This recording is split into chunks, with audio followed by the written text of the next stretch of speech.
Hello दोस्तों, कैसे हो आप लोग। आज हम पॉलिटी में पढ़ेंगे संविधान निर्माण की प्रक्रिया, जिसके अंतर्गत जानेंगे संविधान सभा की पहली बैठक कब हुई थी, भारतीय संविधान सभा ने भारतीय राष्ट्रीय ध्वज को कब अपनाया, यह सब जानेंगे। तो वीडियो को अंत तक जरूर देखिएगा। और आज के क्लास में हर पॉइंट इम्पोर्टेंट है, तो इसे थोड़ा ध्यानपूर्वक जरूर देखिएगा, क्योंकि हर एग्जाम में इससे क्वेश्चन सबसे अधिक आता है। तो वीडियो को अंत तक जरूर देखिएगा। और चैनल पर नए हैं तो चैनल को सब्सक्राइब कर लीजिएगा और बेल आइकन को दबा दीजिएगा, क्योंकि जब भी कोई नया वीडियो आएगा तो आपको नोटिफिकेशन मिलता रहेगा। तो वीडियो को शुरू करते हैं।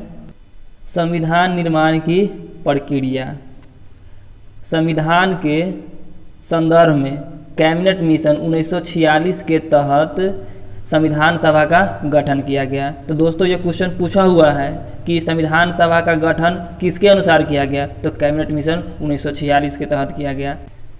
हालांकि इससे बहुत पहले सन 1895 ईस्वी में बाल गंगाधर तिलक ने संविधान सभा के विषय से संबंधित स्वराज विधेयक प्रस्तुत किए थे।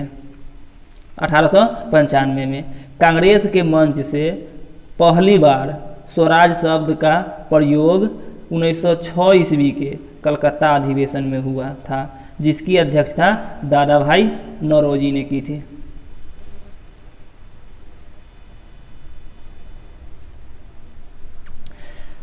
महात्मा गांधी ने 1922 ईस्वी में स्वराज का अर्थ समझाते हुए संकेत दिए थे कि भारत का संविधान भारतीय ही बनाएगा। 1927 ईस्वी के मद्रास अधिवेशन में पहली बार कांग्रेस ने पूर्ण स्वराज को लक्ष्य बनाया। 1929 ईस्वी के लाहौर अधिवेशन में जवाहरलाल नेहरू ने पूर्ण स्वराज प्रस्ताव को पारित किया और रावी नदी के किनारे तिरंगा लहराते हुए इसकी घोषणा किया कि आने वाले 26 जनवरी 1930 ईस्वी को समस्त भारतीय अपना प्रथम स्वाधीनता संग्राम दिवस के रूप में मनाएगा और साथ ही प्रत्येक 26 जनवरी को यह दिवस मनाता रहेगा। ठीक है। वर्ष 1934 ईस्वी में एम.एन. राय ने संविधान सभा के गठन की बात किया, जिसे कांग्रेस ने 1936 ईस्वी के फैजपुर अधिवेशन में पुनः संविधान सभा के गठन की बात को दोहराया।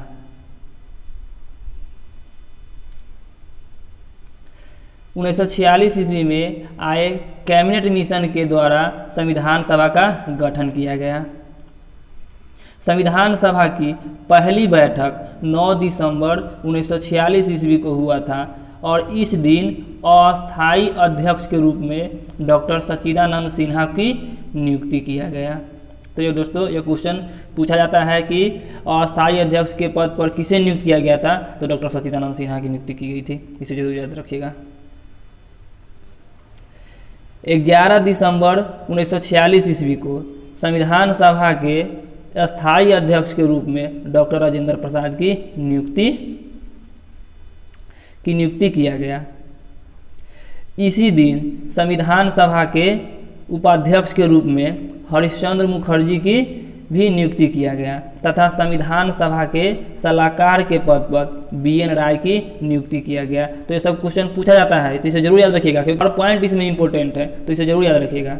ठीक है।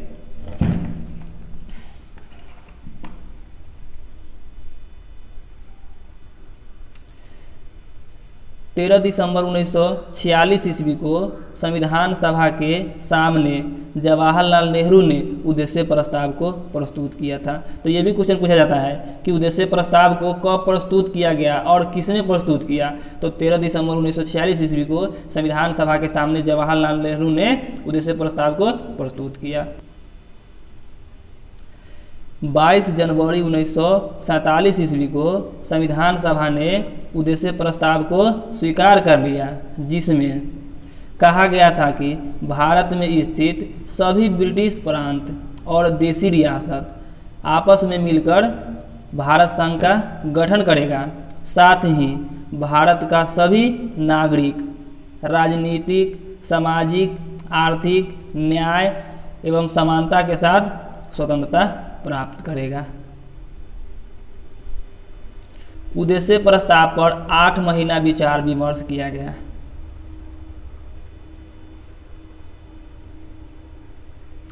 संविधान सभा के द्वारा संविधान के निर्माण के लिए कई समिति का गठन किया गया, जिसमें मुख्य रूप से 2 भागों में बांटा गया, प्रतिक्रिया समिति और विषय से संबंधित समिति।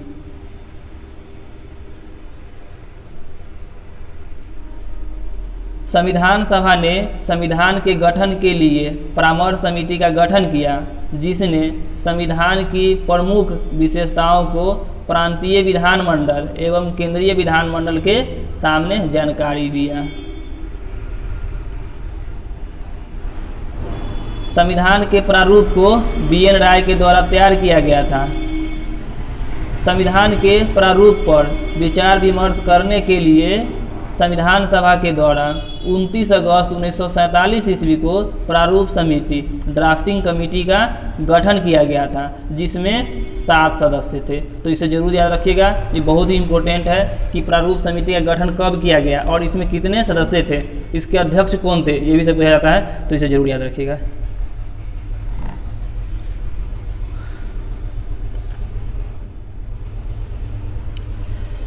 डॉक्टर भीमराव अंबेडकर जो इसके अध्यक्ष थे, N Gopalaswamy Iyengar, AK Iyer, K Munshi, Mohammad Sadulla, TBL Mittal, इसके मृत्यु के बाद जो N माधवन बनाए गए, DP खेतान, इनकी मृत्यु के बाद जो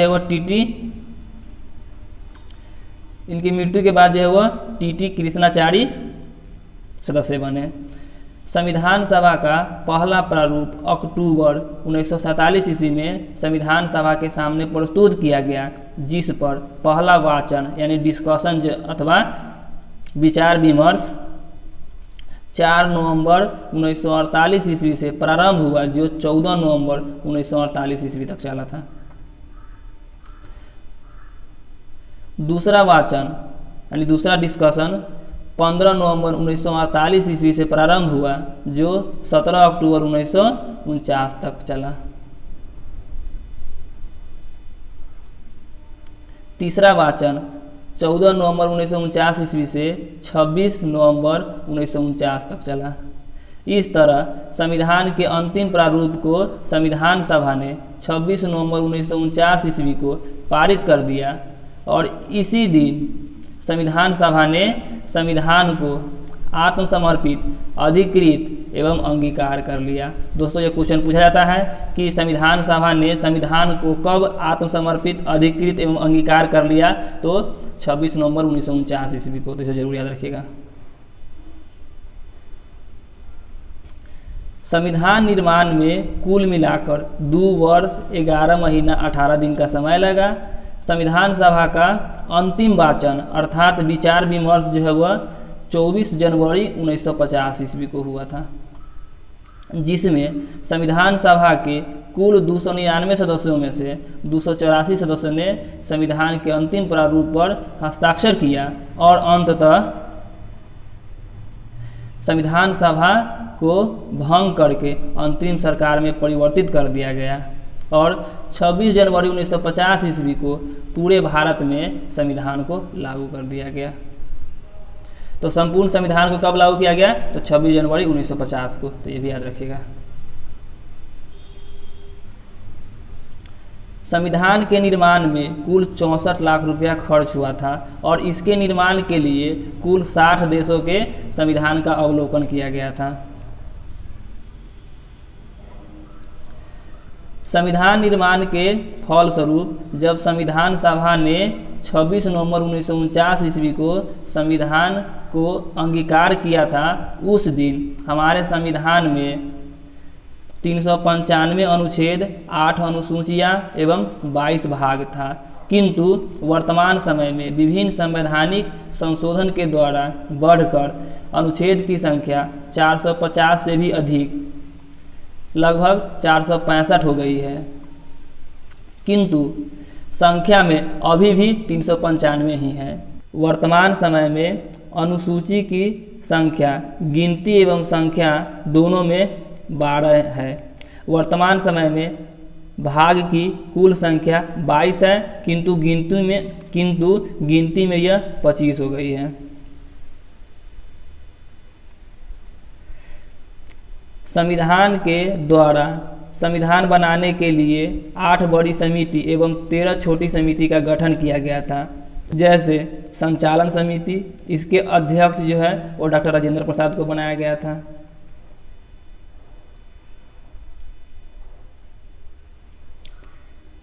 संविधान समिति का अध्यक्ष जवाहरलाल नेहरू को बनाया गया था। इन्हें संघीय स्वरूप का अध्यक्ष बनाया गया था, जबकि संविधान समिति के प्रांतीय अध्यक्ष सरदार वल्लभ भाई पटेल को बनाया गया था।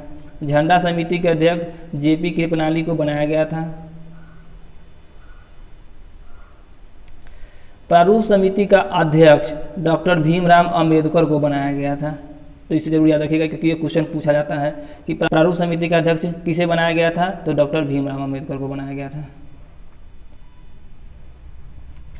मूल अधिकार से संबंधित समिति का अध्यक्ष जेपी कृपलानी को बनाया गया था।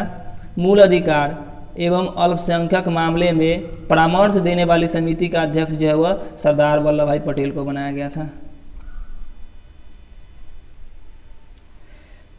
हमारे संविधान सभा ने 22 जुलाई 1947 ईस्वी को राष्ट्रीय ध्वज के रूप में तिरंगा को मान्यता दिया। यहाँ पे मारता है जो गलत है, मतलब कि मान्यता दिया, यहाँ पे होगा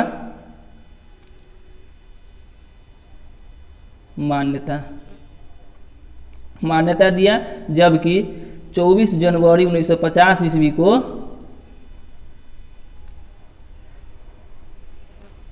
राष्ट्रीय गान के रूप में जनगण मन एवं राष्ट्रीय गीत के रूप में वंदे मातरम को मान्यता दिया गया। तो इसे जरूर याद रखिएगा कि राष्ट्रीय ध्वज के रूप में तिरंगा को कब मान्यता मिला, तो 22 जुलाई 1947 को, जबकि वही राष्ट्रीय गीत को कब मान्यता दिया गया, तो 24 जनवरी 1950 को, एवं राष्ट्रगान को कब मान्यता दिया गया, तो 24 जनवरी 1950 को। इन तीनों को जरूर याद रखिएगा।